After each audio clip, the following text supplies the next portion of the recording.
Hello again everyone from Tokyo, Japan, and welcome back to Japan Vintage Camera, where I'm coming to you from an absolutely beautiful day here at Aoyama Park next to the Tokyo National Art Center. We just enjoyed a really wonderful weekend at the Tokyo Disney Resort. It was probably the busiest weekend of the year at the resort because it was the Halloween weekend, and for some reason in recent years Halloween has become a really big thing here in Japan, whereas when I first came here it was kind of a basically unknown holiday. The Disney park was completely packed full of people, mostly adults wearing all kinds of costumes. A lot were wearing Disney costumes, but a lot were wearing characters and costumes of lots of other kinds. It was incredibly crowded, but still a lot of fun. We were able to enjoy a lot of the attractions and take advantage of the new pass system, which they now have connected to the apps here at the park, which can make the experience a little bit easier. It was pretty good. We were able to enjoy some of the more interesting rides despite the crowds. The only difficult part for most people was getting into the park early. The lines to get in on the weekend were something like 2 hours long. It was ridiculous. From the park, the entrance to the park, pretty much almost to the train station. That's how long the line was, and that's not the short distance. It was quite insane. But we were fortunate enough to stay at the hotel that night, and if you stay at the hotel you get early entrance, so we were able to avoid the crowd, so that was quite nice, and we had a wonderful time. If you're coming to Japan, I recommend visiting the Tokyo Disney resorts. They're a lot of fun, and also they cost about half as much as the resorts in America. So, and that's not even taking into account the weak yen and the strong dollar right now. So unlike other places in the world, anything Disney in Japan is quite a bargain right now. Anyway, let's get started with the subject of today's video, and today I'm going to be talking about a camera which I've wanted to review for a long time, but which I haven't because I haven't been able to come across one in decent enough condition. I've got a few of these laying around which are in kind of various states of disassembly, but I got a nice complete one here with the new leatherette on it, and this camera is the Minolta Autocord, and this particular version dates from around 1955 or 1956. In this review I'm going to be describing how this camera works, features, controls, and functions, and toward the end of the film I'm going to be showing how to load the film. So if you want to skip ahead to that, that's fine. If you want to see how the camera works before you load the film, please watch on. So as I said, this camera was produced in 1955, 1956, back when twin lens cameras were being very widely produced in Japan. And there were lots and lots of makers, and supposedly you could get a TLR camera starting with any letter from A to Z with just a few exceptions. And Autocord of course fits up in the A section. You get the Zenobia Flex, the Chioka Flex, the Beauty Flex, the Aries Flex, the what they call the a D something Flex if it was the Doiso Flex, and Elmo Flex, and it just went on and on. So there were lots and lots of these cameras produced in the 1950s, but the Minoltas had a reputation as being the more superior, or possibly the most superior camera made at that time. And the reason for this were actually a couple of reasons. First, the primary reason was the lenses which were installed in these cameras, and they featured a 4-element Rocore lens or Promar lens, depending on which version you get. There were Autocords, Minolta Cords, Minolta Flexes, various different versions. But the Cord versions usually came with a 4-element lens, and this was kind of a luxury compared to the 3-element lenses which you found in maybe 90% of other Japanese cameras made at that time. Another thing which makes these lenses unique is the high quality of the glass, which is superior to what you find in the glass used in, say, the Yashinon or Raikkonen lenses of that era, which when they were in good condition, they were exceptional lenses and could easily compete with the Minolta lenses. The problem they have is that they are susceptible to this permanent haze, which is caused by lubricants within the camera. The lubricant haze gets into the coating on the inside rear of the lens and sometimes the front, and there's a chemical reaction between the coating and these lubricants which etches the glass, and it's pretty much impossible to clean it when you have this problem. and it's really hard to polish the glass. The glass, unless you have the proper machinery to polish off the haze, it ends up getting galled and little marks and things like that. I've tried 100 different things to remove the haze from these lenses, and pretty much nothing works. I can reduce the haze but not get rid of it. If you have the Minolta Cord or Autocord cameras, that's not going to be an issue. Really wonderful lenses in these cameras. Another good feature was this integrated film winding and shutter cocking lever, which is a little bit easier to use than the combination system used on other cameras, which is usually a winding knob with either a manual counter or a mechanical counter, and then a manual operation of the lens. This camera allows you to combine these two important features and operate the camera more quickly.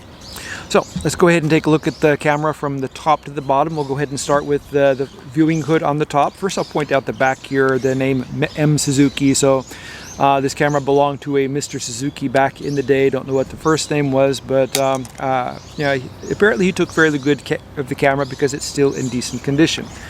The hood pops open just like you would find on other TLR cameras, the exact same way.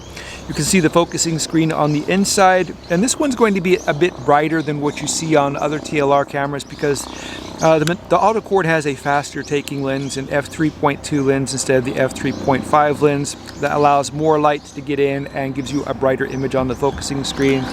There's a focusing loop you can pop out by simply pushing the sports finder door a little bit, and this allows you to focus more precisely, magnifying on the focusing screen. If you want to use the sports finder, simply push the door all the way back until it locks in the open position, and this allows you to use the camera for subjects which are running or moving quickly. This works best when you have the camera set to infinity focus and you are shooting at things which are somewhat farther away.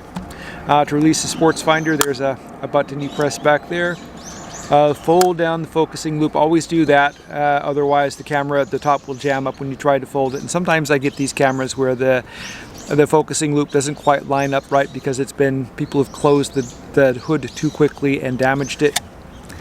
On the left side here we have some basic things here. We have a shoe for mounting a flash. This camera has a sync located on the bottom here, so you can use a modern or vintage flash on this camera without any issue. Over here we have the pull button, which opens the rear film door, and the film door in this opens in the reverse way that most TLR cameras open, from the top instead of from the bottom. And then we have the pins which lock the film roll and also the take-up spool in place. So and also, like the old Yashica ones, these have this wonderful feature where you can pull them out and turn them to the side and they stay open, and then you turn a little bit more and they lock back in place. That makes the camera a little bit easier to operate. On the bottom here we have a standard 1/4" tripod socket. An odd thing we have on this camera is we have an external hinge on the bottom, which also doubles as the feet for the front of the camera, which allows you to sit it on a flat surface. It's a nice, simple, low maintenance system and easy to repair if you drop the camera or have any issues with that. On this side here, I mentioned this a little bit briefly before. This is the film winding and shutter charging lever. We have a mechanical film counter here on the side, and here this lever is the multiple exposure lever. So if you move this lever, that allows you to wind backwards. That will cock the shutter without winding the film and allow you to take 2 or 3 or as many exposures as you want on the same part of the film. Here, engraved on the side, is the depth of field scale, which will let you know how much depth of field you have at any given aperture. Pretty simple and easy system to use. Moving to the front of the camera, it gets a little bit more complicated. Here we have the viewing lens on the top and the taking lens on the bottom. On the very top here we have a couple of windows here, one of which displays the shutter speed information and the other, the smaller one, which displays the aperture. Makes it really easy if you're focusing through the top of the camera to just move your eye a little bit more forward and look down and see the settings on the camera. On the side here we have a self timer, and I already mentioned the flash sync switch. We have an aperture lever located on this side, and we have the shutter lever located on the opposite side. Here we have the shutter release button, which accepts a standard cable release, and that's a really wonderful feature. It's not common on these old TLR cameras that they accept a standard cable release. A lot of them require an additional adapter or a cable release, which is specifically designed for these cameras. And below, around it, we have an interesting feature. We have a locking ring, which will allow you to lock the shutter button so you don't accidentally expose the film. And of course, on the bottom here, we have a switch here between the X and M settings for the flash sync. Now, I said I was going to show you how to open the camera. I showed you how to open the camera, but how to load the film. So we'll go ahead and get started with that now. I've got this roll of 1950s Fuji Neopan SS, which is perfect for the vintage for this camera. You open the door like so, and as I said, this camera is a little bit opposite from other TLR cameras. The take-up spool will go in the bottom instead of the top. To load the camera, go ahead and set it so the lenses are sitting on the table. They won't touch anything, and they're made flat like that, so that it's easy to load the film. Go ahead and pull out this lever and turn it so it locks in the open position. When you are loading your film, be careful that you load it so the colored part of the paper is facing upward. It's possible to put it in backwards and still manage to get it to turn around. Some cameras are actually designed with the film to come out on this side, and they have like a push-in system to load the film in the back. This is the more standard way to do it, but just make sure that you do it the correct way. Set the film inside and then turn it, wiggle the spool around until the locking pin is locked. And then pull the paper down, and then you're going to feed it in the slot on the take-up spool here.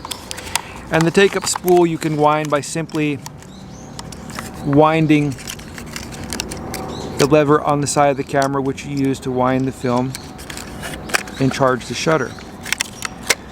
Now this is kind of wrinkly here because this camera's been, this is ancient, this film.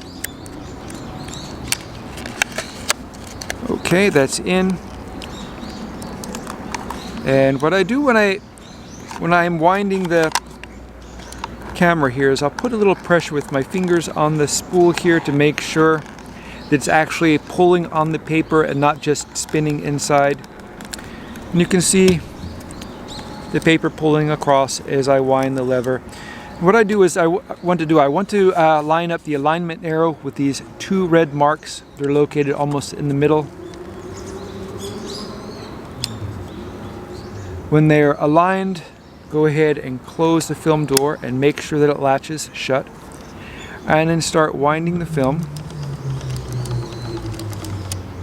And it will stop automatically when it reaches the number 1. And then simply turn it backwards and lock it into place. And the film is loaded and you are ready to take your first exposure in the camera. Setting the camera is quite easy. This camera doesn't have any electronics or anything like that. You have to set everything manually. I like to use a handheld light meter or a light meter app on my iPhone. And what I'll do is I'll just program the film speed into my phone, and it will give me a range of recommended shutter speed and aperture settings. So say this is Fuji Neopan 100, which is 100 speed film. And off to my right here, there's a white building. It used to be the headquarters of the old Japanese 3rd Infantry Division.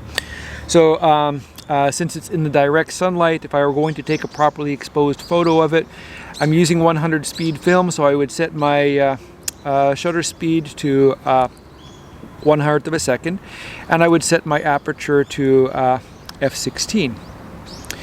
And f/16 is a perfectly good aperture to use with medium format. You won't get the diffraction at this setting, which you sometimes get when you're using smaller format film. And then now I have the correct aperture and shutter speed, so all I have to do is focus. And the focus lever here is on the bottom. I should have mentioned that before. And when I'm in focus, simply release the shutter, and I've just taken a photograph. And then simply to take the next one, just wind it like so, and ready to take the second exposure. Now, some weaknesses on these cameras, things to be careful with if you were going to buy one. The first thing with these cameras is the leatherette. This leather which covers the camera is very thin and fragile on old Minolta cameras, and it's very rare that I find one of these cameras where the leather is intact. It's not a big deal. It doesn't make any difference in the operation of the camera, but it's rather difficult to replace. Replacing it, what I usually do is I take clear plastic A4 folders, the kind that they give away, you know, here in Japan when you go into like baseball games or at McDonald's or whatever, that you put paper in, and it's thin, it's kind of translucent, and is somewhat durable. What I'll do is I will go ahead and I will like remove these parts here, and I will cut this plastic with scissors until I get it to fit exactly in the right spot.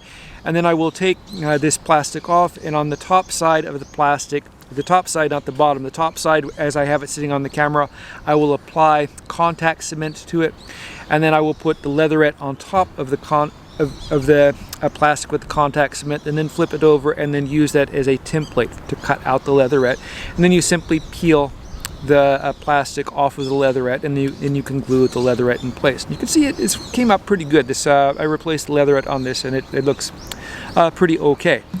It's time consuming, but yeah, that's one issue these cameras have. Another issue which they have, which is more serious, is often the focusing tab or focusing system will seize. And that's a common problem with old cameras. With these cameras, unfortunately, the mechanism on the inside is made of die-cast zinc. So when it breaks, you can't really repair die-cast zinc. You can't solder it or stick it back together. It pretty much just, the camera is messed up. What I do if I get one of these cameras and it's working smoothly like this one, I will lubricate the focusing helicoid so it doesn't have this issue in the future, because this can happen anytime. You can be using your camera the day before and it's working nice and smoothly, and you take it out the next day and it feels a little bit crunchy, and then all of a sudden it sticks and it won't go anymore. And in order to prevent that happening, what I will do is I will remove this focusing hood by taking off the 4 screws. Then I will focus the lens outward.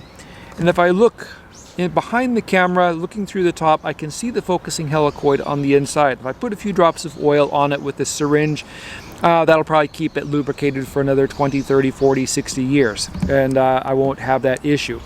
If you have one of these cameras and the focus is seized, the first thing I would do is heat up the camera, get it really, really hot with a hairdryer, or put it in a car in the sun in the summer until it gets almost too hot to touch. Make sure it's hot all the way through, and often that will loosen up the grease inside enough to the point where it will start focusing again. Otherwise, you can attempt to take off the focusing hood and try to get a syringe down between the rear lens and the focusing helicoid, and put a few drops of oil down there and just sit it in this position and let the oil soak in for at least 24 hours, and often that will get it freed up. So anyway, I don't think there's that much more to say about this camera. I will be listing this for sale in my stores shortly. I've received a bunch of other cameras this week, and I'll be listing those later on today and tomorrow. So if you're looking for a camera like this one or some other vintage Japanese camera, please visit my stores. I'll post links to my stores in the description below the video. Thank you very much for watching, and I hope you tune in again soon.